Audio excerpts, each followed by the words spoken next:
오늘 우리가 볼 하나님의 말씀은 구약성경 시편 91편 1절에서 7절까지 봉독해 드리겠습니다. 지존자의 은밀한 곳에 거주하며 전능자의 그늘 아래에 사는 자여, 나는 여호와를 향하여 말하기를 그는 나의 피난처요 나의 요새요 내가 의뢰하는 하나님이라 하리니, 이는 그가 너를 새 사냥꾼의 올무에서와 심한 전염병에서 건지실 것이미로다. 그가 너를 그의 깃으로 덮으시리니 내가 그의 날개 아래에 피하리로다. 그의 진실함은 방패와 손 방패가 되시나니, 너는 밤에 찾아오는 공포와 낮에 날아드는 화살과 어두울 때 퍼지는 전염병과 밝을 때 닥쳐오는 재앙을 두려워하지 아니하리로다. 1000명이 내 왼쪽에서 10,000명이 내 오른쪽에서 엎드러지나 이 재앙이 내게 가까이 하지 못하리로다. 아멘. 할렐루야. 우리 성도님들 한 주간 참 수고 많으셨습니다. 어디를 가도 코로나 바이러스 때문에 염려되고 걱정되고 불안한 가운데 사셨습니다. 이제 오늘 예배를 통해서 위로를 받으시고 하나님이 주시는 평안이 우리 성도님들의 심령 속에 충만하고 은혜로 채워주시기를 주님의 이름으로 축원합니다. 우리가 하나님을 믿습니다. 신앙을 가졌습니다. 그런데 한 번은 내 스스로 질문을 좀 해보셔야 돼요. 나는 하나님을 어떻게 믿고 있는가? 내가 믿는 하나님은 어떤 하나님인가? 이런 질문을 좀 가질 필요가 있습니다. 어느 날 하나님께서 모세를 부르셨죠. 모세야, 내가 너를 바로에게 보내서 내 백성 이스라엘을 애굽에서 이끌어내리라 그러셨어요. 그러니까 모세가 하나님, 내가 이스라엘 백성들에게 가서 하나님이 보냈다고 하면 그들이 나에게 묻지 않겠습니까? 너를 보낸 사람이 이름이 누구냐? 그러면 내가 무엇이라고 대답할까요? 모세가 그렇게 반문을 하죠. 하나님께서 스스로 있는 자가 나를 너희에게 보냈다 하라 그래요. 하나님께서 자기 자신을 소개하기를 스스로 있는 자다 그러셨습니다. 이 스스로 있는 자라는 것이 무슨 뜻일까요? 우리가 먼저 이 말의 뜻을 이해를 하셔야 합니다. 이 땅의 모든 피조물은 시작이 있고 끝이 있어요. 그렇죠? 저도 태어날 때가 있고 인생을 마감할 때가 있습니다. 모든 것이 다 그렇습니다. 그러나 하나님이 스스로 있는 자라고 하신 것은 영원 전부터 계셨고 지금도 살아계시고 영원까지 계시는 분이라는 것을 말씀하는 겁니다. 그리고 또 하나의 의미가 있는데 그것은 세상의 신과 다르다는 거예요. 그 당시 이스라엘이 살던 애굽에는 얼마나 많은 신들이 있었는지 몰라요. 예를 들어서 애굽에 내려졌던 10가지 재앙은 모두가 그들의 신과 관련이 있습니다. 나일강을 지키는 신이 있었어요. 크놈과 하피라는 강을 지키는 수호신이 둘이나 있었습니다. 그리고 애굽에는 질병의 수호신이 있어서 질병이 애굽에 들어오지 못하도록 막아주는 신이 있었어요. 그리고 질병이 걸리면 그걸 치료하는 신도 있어요. 타이폰과 임포텝이라는 그런 신들입니다. 그 신들은 모두가 애굽 사람들이 자기들의 필요에 의해서 자기들이 만들어 놓은 신들이에요. 그런데 그 애굽의 신들 중에 어떤 우상도 하나님의 재앙을 피하거나 막지를 못했습니다.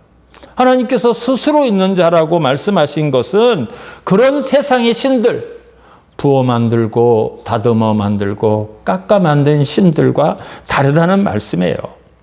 그리고 하나님께서 이어서 나는 여호와니라 그러셨어요. 여호와다 그랬어요. 여호와라는 하나님의 이름은 나는 스스로 있는 자와 같은 뜻을 가지고 있고요. 또 하나의 의미가 있는데 언약의 하나님이다 이런 뜻입니다.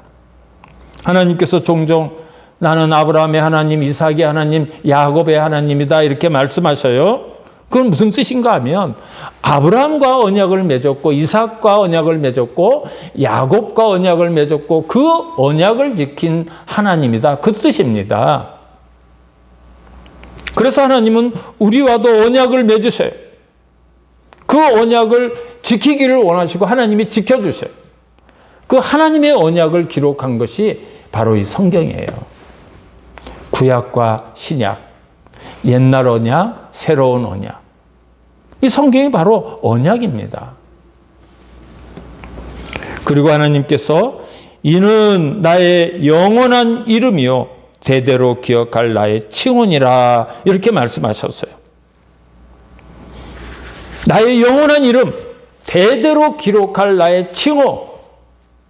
어떤 상황이 되든지 어느 장소든지 어떤 문제 앞에서든지 이 이름이 기억되고 이 이름이 불러지기를 원하신다는 겁니다. 예배할 때만 여호와를 찾고 기도할 때만 우리가 하나님을 찾을 것이 아니라 모든 상황 속에서 여호와 언약의 하나님으로 믿어야 된다는 말씀이에요. 근데 이스라엘 백성이나 우리들은 그러지 못합니다. 위급한 상황이 되고 환난을 만나고 고난을 만나게 되면 하나님을 잃어버려요. 하나님을 세상의 신 가운데 하나 정도로, 어떤 세상의 권력이나 강한 힘 정도로 생각하는 경우가 대부분이에요. 제가 이런 말씀을 드리면 목사님 우리 신앙을 너무 무시하는 거 아닙니까? 우리는 그 정도는 아닙니다. 이렇게 말씀하시는 분이 계실 거예요. 정말 그럴까요? 모세가 이스라엘 백성을 이끌고 시내산 앞에 도착을 했어요. 하나님 앞에 계명을 받으러 시내산에 올라갔습니다. 근데 이스라엘 백성은 모세가 내려오는 것까지 기다리지 못하고 아론을 찾아가서 야, 모세가 지금 산에 올라가서 어떻게 되었는지 모르겠는데 우리를 인도할 신을 만들어내라 이런 요구를 해요. 이스라엘 백성들은 하나님의 은혜와 능력으로 애굽을 나왔어요. 10가지 재앙을 통해서 그들은 아무런 재앙도 경험하지 나왔습니다. 나와서 홍해바다를 만났죠. 우리 다 죽는다고 아우성칠 때 하나님은 홍해바다를 열어서 이스라엘 백성이 마른 땅으로 건너갈 수 있도록 역사하셨습니다. 양식이 떨어져서 아우성할 때 하나님은 그때부터 40년 동안을 만나를 내려주시고 물이 없다고 아우성칠 때는 반석을 깨뜨려서 생수를 강같이 흐르게 보내주셨어요. 오늘 이스라엘 백성들이 아론에게 우리를 인도할 신을 만들어내라고 아우성치는 그날도 하나님이 내려주시는 만나를 통해서 그들 모두 배부르고 또 그렇게 살며 하나님 앞에 살아야 될 삶인데도 불구하고 아론에게 우리를 인도할 신을 만들어내라. 그렇게 요구를 해요. 하나님을 만들어내래요. 하나님의 은혜 가운데 살면서. 아론은 거기에서 백성들에게 하나님을 소개하는 것이 아니라 금부치를 다 가지고 오라 해서 그걸 녹여서 하나님이라고 떡 만들어놨는데 소의 형상을 만들었어요. 여러분, 소는 애굽의 우상 아피스라는 신입니다. 그들이 날마다 그 신을 봤어요. 애굽 사람들이 그 신 앞에 모여서 그들의 삶을 위해서 기도하고 절하고 제사하는 것을 봤어요. 똑같아요. 그들과 똑같아요. 그리고 아론이 그 소를 보고 이스라엘 백성에게 소개합니다. 이스라엘아, 이는 너희를 애굽 땅에서 인도해낸 너희의 신이로다. 이렇게 그 소를 소개를 해요. 이스라엘 백성들처럼 하나님의 전능하심과 하나님의 위대하심을 경험한 사람들이 어디 있겠습니까? 그런데 그들이 생각하는 하나님, 여호와 하나님을 애굽의 그런 소 정도로, 그런 우상 정도로밖에 생각하지 못한 거예요. 아니, 어떻게 이스라엘 사람들은 그 정도 신앙밖에 안 될까? 어떻게 하나님을 그렇게밖에 믿지 못했을까? 여러분, 우리도 별반 다르지 않아요. 평소에는 괜찮은 신앙 같아요. 모두가 잘 믿는 것 같아요. 문제 앞에서, 시련 앞에서, 환난 앞에서 그들보다 과연 얼마나 더 나을까요, 우리가? 오늘 이 시인은 하나님을 어떻게 고백하는가? 하나님과 어떤 관계로 살고 있는가? 우리가 이 시인의 고백을 살펴보면서 우리가 하나님에 대한 믿음을 새롭게 하는 그런 시간이 되시기를 바랍니다. 먼저 1절을 한번 보겠습니다. 지존자의 은밀한 곳에 거주하며 전능자의 그늘 아래 사는 자여 나는 여호와를 향하여 말하기를 그랬습니다. 여기서 시인은 하나님을 지존자요, 전능자요, 그리고 여호와라고 고백했어요. 지존자라는 것은 가장 높다는 거예요. 가장 높다. 그 위에 무엇이 없는 가장 높은 상태를 지존이라고 말합니다. 하나님은 그 무엇보다도 비교할 수 없이 탁월하신 분이고 전능하신 분이고 위대하신 분이고 크신 분입니다. 또한 그분은 전능자입니다. 그분이 못하실 게 무엇이 있겠습니까? 그분의 능력은 바다를 갈라서 마른 땅으로 건너게 하시고 반석을 터뜨려서 생수를 내서 먹이시고 40년 동안 만나를 내리셔서 이스라엘 백성을 인도하시고 죽은 자를 살리고 말씀으로 온 우주 만물을 창조하신 그런 하나님이십니다. 그리고 그분을 여호와라 그랬어요. 여호와에 대해서는 설명을 드렸습니다. 그런데 중요한 것은 1절 말씀을 보면 지존자의 은밀한 곳에 거주하며 그랬어요. 은밀한 곳에 하나님이 계시다 그랬어요. 왜 하나님이 은밀한 곳에 계실까요? 밝은 데 계시고 좀 높은 데 계시고 그렇게 크게 계시지 왜 은밀한 곳에 계실까요? 은밀한 것이 무엇일까요? 여기 은밀한 것은 지성소를 말하는 겁니다. 이스라엘 백성이 예배하고 하나님을 만나는 그런 지성소예요. 왜 하나님이 지성소에 계시는 것이 중요할까요? 하나님은 먼 하늘에 계시고 우리로부터 멀리 계시는 것이 아니라 우리를 가까이서 만나주시고 우리의 기도를 들어주시고 그곳에서 우리에게 인격적인 만남을 계시고 교제하시는 하나님, 그곳에서 은혜를 베풀어 주시는 하나님이라는 거예요. 하나님이 지성소에 계시는 것은 우리와 교제하기 위해서 임재하시는 거예요. 오늘도 마찬가지예요. 우리가 예배하는 이곳에 하나님은 임재하십니다. 우리의 찬양을 들으십니다. 우리의 간구와 우리의 기도를 들으십니다. 우리가 드려지는 모든 예배를 받으시고 우리에게 말씀하시고 은혜를 베풀어 주시는 하나님이십니다. 살아계신 하나님이십니다. 감히 우리가 가까이 할 수 없는 지존자고 전능하신 하나님이시지만 멀리 계시지 않습니다. 그분은 결코 멀리 계시는 분이 아닙니다. 언제나 우리에게 다가오시고 우리를 만나주시는 하나님이에요. 오늘 시인은 그 하나님과 어떤 관계에 있다고 고백하는지 2절을 봅니다. 나는 여호와를 향하여 말하기를 그는 나의 피난처요 나의 요새요 내가 의뢰하는 하나님이라 그랬습니다.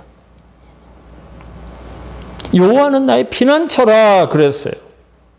단순히 하나님이 피난처가 아니라 나의 피난처라고 고백하는 것이 중요해요. 나의 작은 신음소리를 들으시고 나에게 관심이 있고 내가 지치고 공고하고 모든 상황을 아시고 내가 언제나 의지할 수 있고 기댈 수 있고 나와 함께 하시는 하나님. 그게 바로 나의 피난처가 되시는 하나님이에요. 우리 하나님은 애매모호하게 우리와 관계를 맺고 계시는 분이 아닙니다. 이 시인은 하나님은 나의 요새요 내가 의뢰하는 하나님께 피한다 그랬어요. 이 시편 91편은 다윗이 기록한 것으로 알려지고 있어요. 여러분 다른 시편에서도 다윗은 언제나 하나님을 그렇게 노래하죠. 여호와는 나의 반석이요 나의 산성이시오 내가 피할 바위이시오 나의 방패이시오 나이가 찬송받으실 여호와께 아뢰리니 내 원수들에게서 구원을 얻으리로다. 시편 18편에서 이렇게 하나님을 노래합니다. 하나님이 추상적이고 상상 속의 하나님이 아닙니다. 하나님은 살아계셔서 언제나 나와 함께 하시는 하나님이라는 것을 우리가 잊지 말아야 됩니다. 여러분, 이런 믿음이 있으면 모든 상황 속에서 두렵지 않죠. 담대할 수가 있습니다. 하나님이 내 옆에 계시고 나와 함께 계시는데 뭐가 두렵고 뭐가 염려가 되겠습니까? 제 아들이 둘인데요. 연년생입니다. 우리 큰애가 6살쯤 되었을 때 작은 아파트에 이렇게 살았는데요. 저희 집이 3층이었어요. 3층에서 이렇게 밖을 내려다 보니까 그 바로 앞이 놀이터였는데요. 우리 아이들이 기둥만 잡고 빙빙 돌고 있어요. 그래서 조금 이렇게 관찰해서 보니까 미끄럼을 타는데 큰아들이 차지하고 있으니까 이 5살, 6살짜리가 그냥 기둥만 잡고 거기를 빙글빙글 돌고, 조금 저쪽으로 가서 그네 타는 애들 그걸 감히 타지 못하고 그 기둥만 잡고 빙글빙글 돌고 있어요. 그래서 제가 놀이터로 내려갔어요. 저기서 아빠가 오는 거를 보더니 우리 큰애가 6살짜리 때 씩 입가에 웃음이 띄우더니 갑자기 그네 있는 쪽으로 막 가더니 그네 타고 있는 애한테 야! 비켜! 내가 탈 거야! 비켜! 꼼짝도 못하고 그 그네 기둥 붙잡고 있는 놈이 갑자기 가서 큰 소리를 쳐요. 그네 타던 애가 그네를 멈추고 그 아이를 보고 저를 봐요. 얘 아버지가 나왔구나. 그네를 내주더라고요. 그러니까 지동생을 데리고 그네를 타고 그 다음엔 시소로 가가지고 시소 타는 애에게 야, 내가 탈 거야. 이제 너 나와. 큰 소리를 치니까 걔가 저를 보고 비켜줘요. 미끄럼틀로부터 해서 이 아이가 그네를 탔다가 시소를 탔다가 왔다 갔다 막 중간중간 저를 쳐다보면서 아주 만족한 웃음을 웃어요. 사실은 제가 그걸 노린 거죠. 제가 아이들 거 뺏어서 태워줄 수는 없고 우리 아이들이 그렇게 용기를 얻고 그렇게 한번 놀으라고 제가 내려갔던 거죠. 여러분, 모든 상황 속에서 하나님이 나에게 있다는 것을 아는 사람은 두려워하지 않습니다. 담대합니다. 우리 아이들이 어떻게 그렇게 담대하게 큰 아이들에게 자기 것을 자기 것처럼 달라 하고 비키라고 말할 수 있습니까? 우리 아빠가 저기 계시거든. 우리 아빠가 막아주실 거야. 우리 아빠가 지켜주실 거야. 우리 아빠가 이기게 하실 거야. 아이들은 그 믿음이 있었던 거예요. 여러분, 하나님이 우리에게 그런 분이에요. 우리가 알지 못할 때라도 언제나 하나님은 우리 옆에 계시고 우리를 지켜주시고 보호하시는 하나님, 원수와 사탄의 세력을 막아주시고 우리가 이길 수 있도록 도와주시는 하나님이십니다. 이 시인은 그것을 깨달았어요. 그래서 4절과 같이 고백합니다. 4절을 한번 보시겠습니다. 그가 너를 그의 깃으로 덮으시리니 내가 그의 날개 아래에 피하리로다. 그랬어요. 날개로 깃으로 덮어주신대요. 하나님의 날개가 있습니까? 우리를 그렇게 포근하게, 안전하게 지켜주신다는 거죠. 암탉이 병아리를 보호하기 위해서 병아리를 날개 아래 탁 모으면 누가 그것을 빼앗을 수 있고 누가 그 병아리를 채워갈 수 있겠습니까? 그렇게 아름답게 묘사를 하고 있는 거예요. 그렇게 아름답게. 시인이 얼마나 담대한 믿음이 있는지 5절과 6절을 한번 보시기 바랍니다. 너는 밤에 찾아오는 공포와 낮에 날아드는 화살과 어두울 때 퍼지는 전염병과 밝을 때 닥쳐오는 재앙을 두려워하지 아니하리로다. 여기 밤과 낮이 나왔어요. 밤에 어떤 공포가 찾아오고요. 어두울 때 퍼지는 전염병이 있어요. 이 밤이라는 것은 예측하지 못했을 때, 전혀 상상하지 못했을 때 갑자기 불어닥친 재앙. 우리가 코로나 바이러스가 올 줄 알았나요? 그건 중국 이야기인 줄 알았죠. 그건 먼 나라 이야기인 줄 알았어요. 근데 우리에게 갑자기 몰려왔어요. 우리의 삶을 다 망가뜨렸어요. 그런 재앙 가운데서 하나님이 우리를 지켜주신다. 또 낮에 날아드는 화살과 밝을 때 닥쳐오는 재앙을 두려워하지 아니하리로다 그랬어요. 밝을 때 오는 재앙은 눈에 보고 있는 거예요. 요즘 경기가 너무 어려워요. 막 가게가 문을 닫고 사람들을 내보내고 그런 걸 우리가 피부로 느끼면서 우리가 대비를 하죠. 그렇지만 그걸 막을 방법이 없어요. 우리가 막을 방법이 없어요. 이렇게 우리가 알던 모르던 우리에게 다가오는 모든 재난과 환난을 하나님께서 막아주시고 지켜주신다는 거야. 근데 이제 이런 말씀을 잘못 오해를 하는 경우가 있어요. 하나님이 모든 재앙을 다 막아주시니까 우리가 그냥 이 재앙 가운데 돌아다녀도 아무런 방역도 안 해도 감염을 무서워하지 않아도 괜찮다. 여러분 그게 아니에요. 그런 뜻으로 이 말씀을 받아들이면 안 돼요.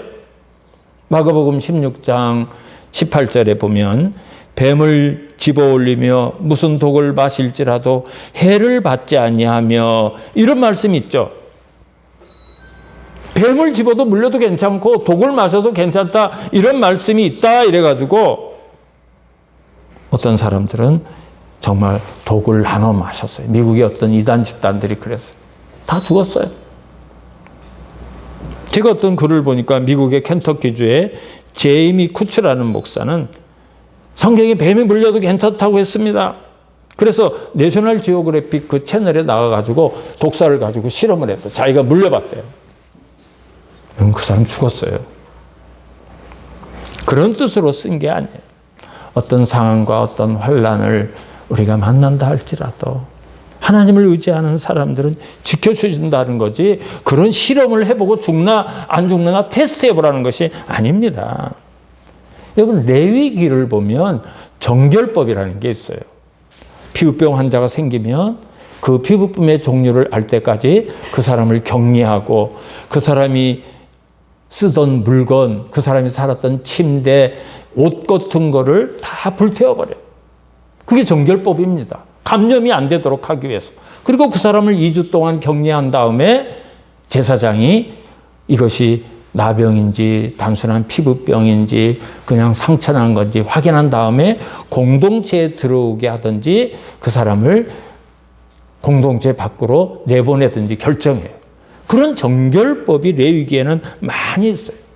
먹어서 되는 음식, 먹지 말아야 될 음식, 먹을 수 있는 물고기, 먹어서는 안 되는 경우. 이런저런 질병에는 어떻게 격리를 하고 어떻게 대처를 해라. 심지어 산모가 아이를 낳으면 얼마 동안 격리를 해서 다른 사람과 접촉을 하지 못하도록 하고. 얼마나 이 정결법이 잘 돼 있는지 몰라요. 그 정결법을 주신 이유는 우리가 건강하게 살 수 있도록 우리가 그 법을 지킴으로 인해서 건강을 유지하고 이방인들과 우리가 다르다는 것을 보여주기 위해서요. 14세기에 패스트가 유럽을 휩쓸었어요. 얼마나 많은 피해를 났는지요. 집에서 이 시체를 치울 사람이 없었대요. 그 당시에 유럽의 인구가 8천만이었는데 4천만 명이 그걸로 죽습니다. 절반이 죽습니다. 그런데 유대인들이 거주하는 지역에는 사람이 별로 안 죽어요. 참 이상하다. 도대체 왜 유대인들은 안 죽을까 연구를 해봤어요. 근데 유대인들은 밖에 나갔다 오면 손을 씻고요. 정결법에 의해서. 그렇죠. 손발을 씻죠. 그리고 환자가 생기면 그 병명이 드러나고 그 상태가 확실히 알아질 때까지 격리를 시키더라고요. 격리를. 우리가 코로나 바이러스 때문에 환자들을 확진된 사람을 격리하고 또 접촉한 사람을 격리하고 그러지 않습니까? 정결법에 그런 게 있어요. 정결법에. 그러니까 유대인들은 안 죽더라는 거예요. 별로 안 죽었어요. 그래서 재앙이 너에게 가까이 오지 못하리라. 전염병을 두려워하지 말라. 이거는 이런 재앙이나 전염병 조심 안 해도 된다. 아무렇게나 살아도 된다. 그런 뜻이 아니에요. 하나님은 이 땅에 전염병을 보내시기도 하고 여러 가지 재앙을 보내지만 하나님을 의지하는 사람들은 하나님이 구분해 주시고 지켜주시고 그런 병으로부터 환난으로부터 보호해 주신다는 거예요. 예를 들면 애굽의 10가지 재앙이 내릴 때 5번째 재앙이 돌림병이었어요. 전 애굽에 그 돌림병이 도는데 이스라엘 백성이 사는 고센 땅에는 아무렇지도 않았어요. 마지막 10번째 재앙도 마찬가지죠. 우리가 감당할 수 없는 것들이 이 땅에 얼마나 많은지 몰라요. 전염병부터 가뭄부터 이상기온, 전쟁, 여러 가지 환난, 우리가 해결할 수 없고 감당하지 못하는 그 모든 상황 속에서 하나님의 백성들에겐 은혜를 베풀어 주신다는 거예요. 구분해 주신다는 거예요. 열왕기하 6장 14절 이하를 보면 이스라엘의 엘리사 선지자가 아람 군대에서 지휘관들이 모여서 작전 회의를 하는 것을 엘리사가 알아요. 엘리사가. 그러니까 무슨 자기들이 이스라엘 침공하려고 하면 엘리사가 알려줘서 거기를 막네요. 그랬더니 아람이 엘리사 선지자가 어딨나? 도단성이라는 곳에 있습니다. 도단성을 포위해서 엘리사를 죽이자.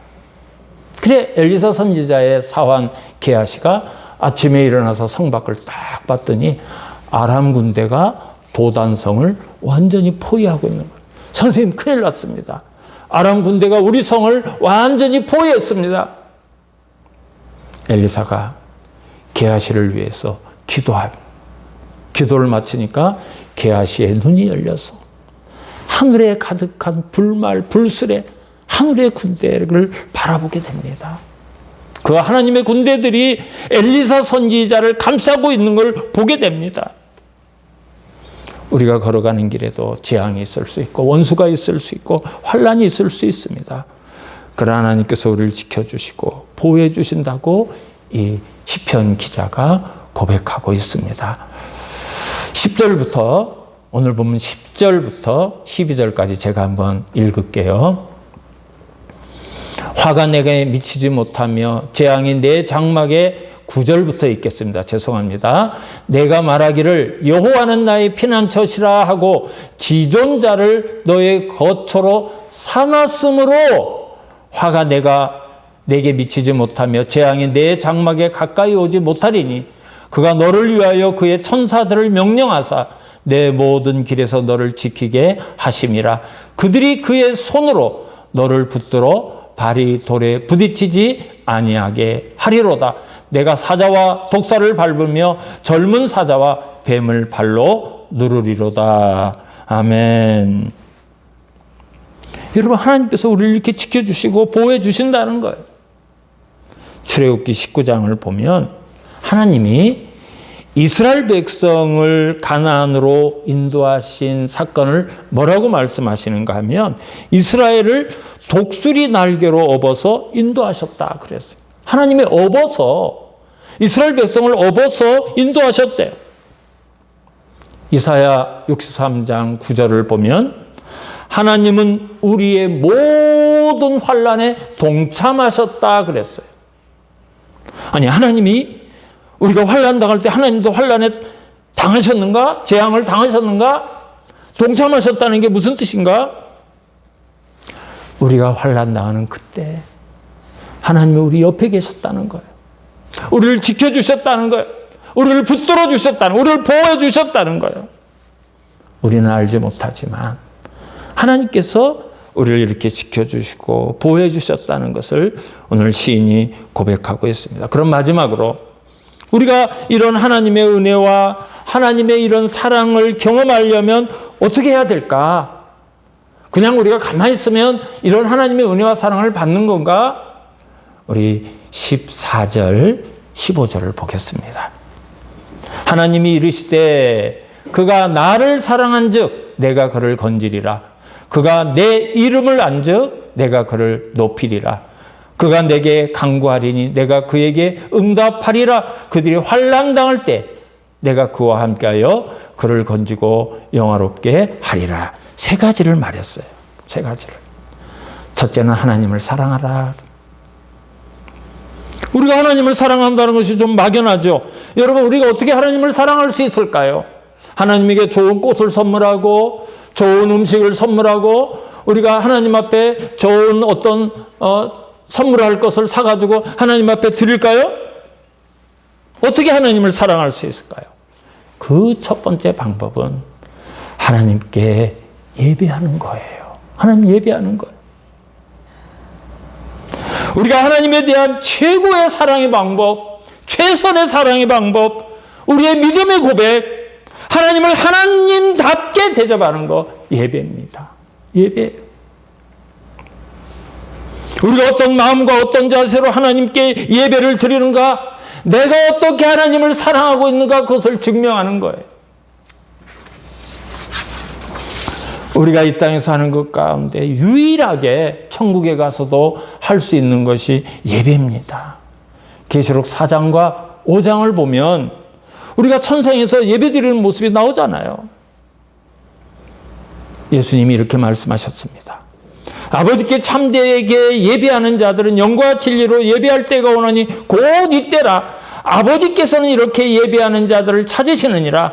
하나님은 영이시니 영과 진리로 예배할지니라 그랬습니다. 우리 육신만 나오는 것이 아니라 우리의 마음과 정신과 정성과 우리의 뜻과 우리의 영혼이 하나님의 말씀에 따라서 하나님 말씀 안에서 예배를 드릴 때 하나님이 그런 예배를 찾으시고 그런 예배를 받으시고 이때가 그렇게 예배할 때라는 겁니다. 그런데 우리는 예배의 의미를 점점 잃어버려요. 내가 예배라는 형식을 갖췄으면 내가 할 일을 다 했다고 생각해요. 그러니까 하나님을 세상의 종교의 그런 하나, 그런 신중의 하나, 세상의 어떤 힘, 그 정도로밖에 생각을 못하는 거예요. 이사야 선지자 시대에 강대국들이 연합해서 이스라엘을 공격했어요.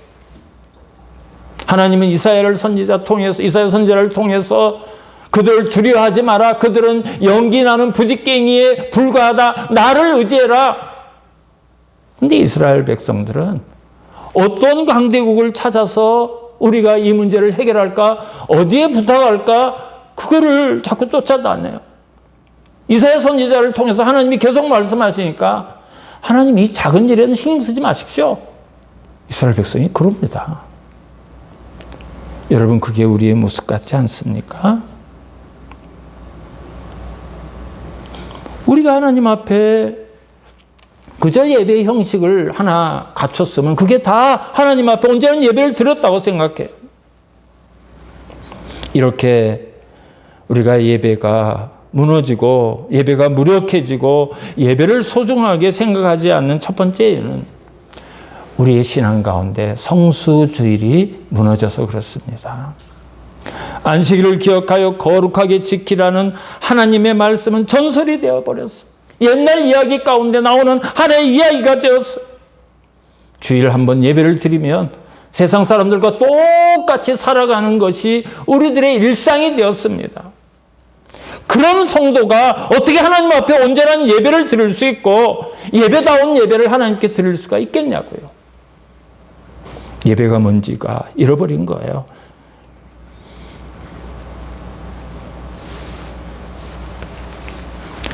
두 번째로 하나님을 제대로 알기를 원하십니다. 하나님 우리 다 알죠. 전능하신 하나님, 삼위일체 하나님, 천지를 창조하신 하나님, 우리가 하나님 다 압니다.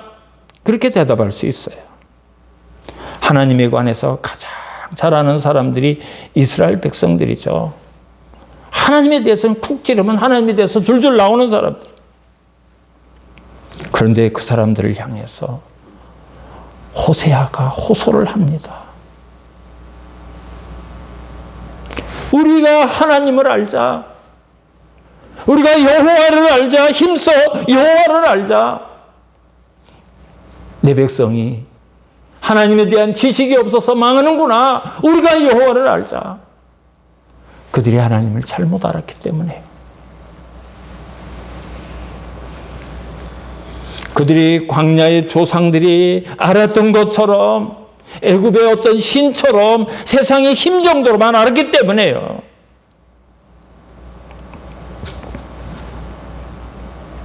그래서 이 시인의 고백이 중요합니다. 세 번째로 우리가 하나님의 이런 기적을 경험하려면 15절 말씀을 보세요. 그가 내게 간구하리니 내가 그에게 응답하리라. 그들이 환난 당할 때 내가 그와 함께하여 그를 건지고 영화롭게 하리라 그랬어요. 지난 주일에 말씀드렸지만 기도는 무엇을 구하는 게 아니에요. 그게 우선이 아닙니다. 기도라는 것은 하나님 앞에 나가서 내가 얼마나 연약한가, 내가 할 수 없고 하나님의 은혜가 필요하다고 하나님 앞에 고백하는 거예요. 그 자세가 가장 중요해. 내가 하나님을 믿습니다. 나는 할 수 없지만, 나는 연약하지만, 나는 부족하지만 하나님이 은혜 베풀어 주신다면 이 모든 것을 해결할 수 있고 능치 못할 일이 없습니다. 그 고백이 기도예요. 그래, 기도는 믿음이 있는 사람만 해요. 왜 기도를 안 한다고요? 믿음이 없으니까 안 하는 거예요. 시간이 없고 피곤하고 그래서 안 하는 게 아니에요. 믿음이 없어서 안 하는 거예요. 그보다 더 피곤한 사람이 그럼 어떻게 교회를 나오고 새벽에 나오고 기도하는 시간을 갖습니까? 하나님의 은혜가 아니면 안 된다는 것을 알기 때문이죠. 사랑하는 성도 여러분, 이 땅에 우리가 감당하기 어려운 이런 코로나 바이러스로 인해서 가정이 어렵고 삶이 어렵고 직장이 어렵고 우리의 모든 것이 너무나 무너져서 힘든 상황에 놓여 있습니다.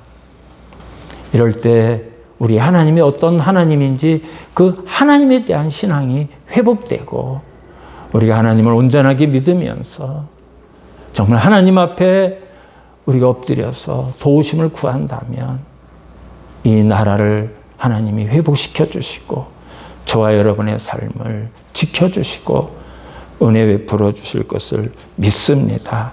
오늘 이 시인의 고백이 저와 여러분의 고백이 되고 이 시인의 간증이 우리의 간증이 될 수 있기를 주님의 이름으로 축원합니다.